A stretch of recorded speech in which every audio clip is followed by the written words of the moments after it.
大家好，我是愤怒的调音师。上一个视频已经说过了动作音效轨了，上面说环境音效轨和人声分享的处理与思路。先说环境音效，其实你们看电影电视会发现里面每一个场景都有各自的环境音效，而这些环境音效其实都是后期音效师配上去的。当然，基本所有声音都是音效师后期配上去的。拍电影时为了能让演员对白收音清晰，道具基本都是特技的静音道具，所以基本除了对白，其他所有声音都是后期配上去的，甚至演员的对白也可能后期配的，因为他们最喜欢练1、2、3、4、5了。但为什么这么大费周章，在后期给配上这些环境音效？不配不行吗？不配肯定不行啊！不配就没有真实感，没有临场感，整个画面非常假，一点代入感都没有了。而我们有声书后期实际上跟音效师特别像，甚至可以说做环境音效和动作音效才是我们做有声书后期的重点，千万不能轻视。对于我们这些没有画面只有声音的艺术作品来说，这些音效才是至关重要。那怎样才能做好这些音效呢？很简单，闭上狗眼就行了。你得闭上眼，用心听，用心带入到故事情节里面去思考情节的画面是怎样的，还要抓住关键字眼。例如小说情节里面有提到这是在街道，那可以适当加入一点街道车流声之类的环境音。情节说到是晚上，就可以加入一点点夜里虫鸣声进去。还有海边、小溪、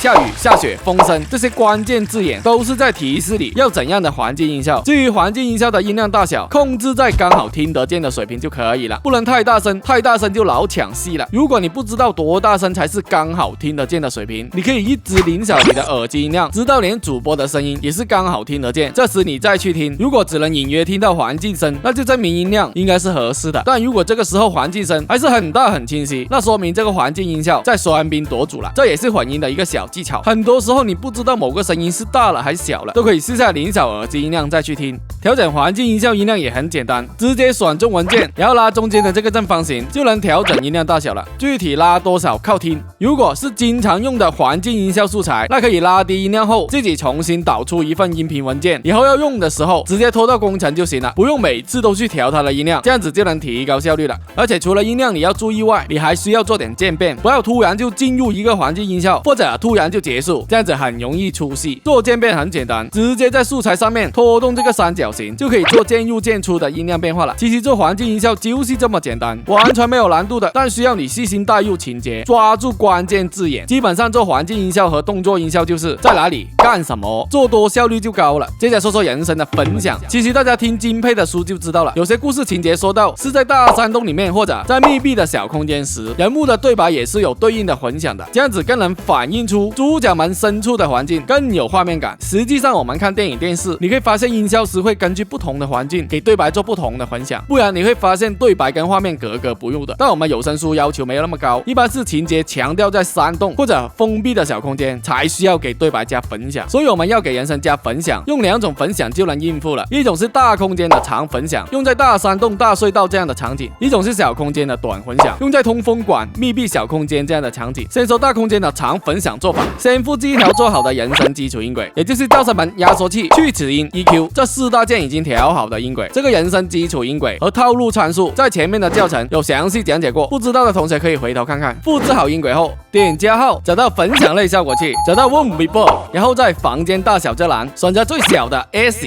Room， 搞定了，其他参数用它默认的就行了，就是这么简单。下面我们听听。电视里正在演《水浒传》，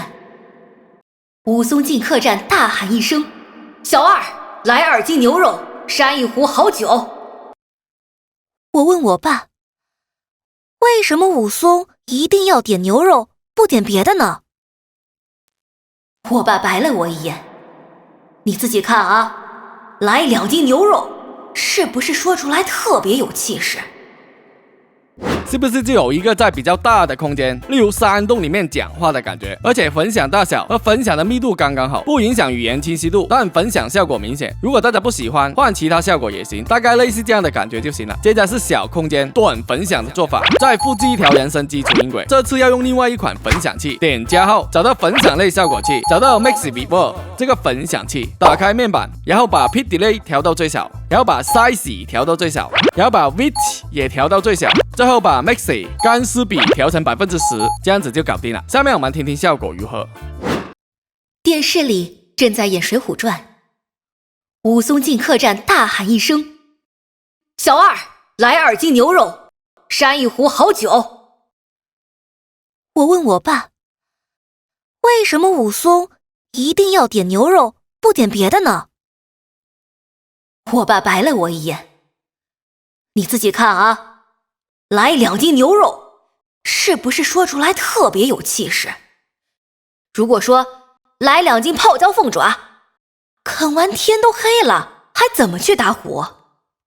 是不是有种在厕所拉屎时跟人打电话聊天的效果？对的，要的就是这种小空间产生的混响，混响时间短，分享密度高的分享，这样的分享能很好的反映出身处在一个狭小的空间的感觉。好了，一般这样一长一短2个混响应该够大家用了。像我们有声书后期，不用影视后期那么变态，每个场景都配对应的人声混响，只需要在情节提到在山洞或者爬通风管这样特定的环境时给加上，基本就搞定了。好了，环境音效和人声分享就说到这里，其实也没啥难度的，细心一点听故事情节就可以了。不过不吹了，这集就先到这里吧。如果还没买声卡话筒的同学，可以找楼主买哦，绝对不坑你小白，粉丝还有优惠哦。最后大家一定要记住，声卡话筒、耳机音箱等等各种录音直播设备，楼主都有卖哦。买设备找愤怒的调音师，某宝搜索愤怒的调音师，对，就是这2家。楼主的京东店也已经开了哦，京东秦噪声乐器专营店已经为你准备了性价比最高、最专业的录音直播设备，谢谢支持。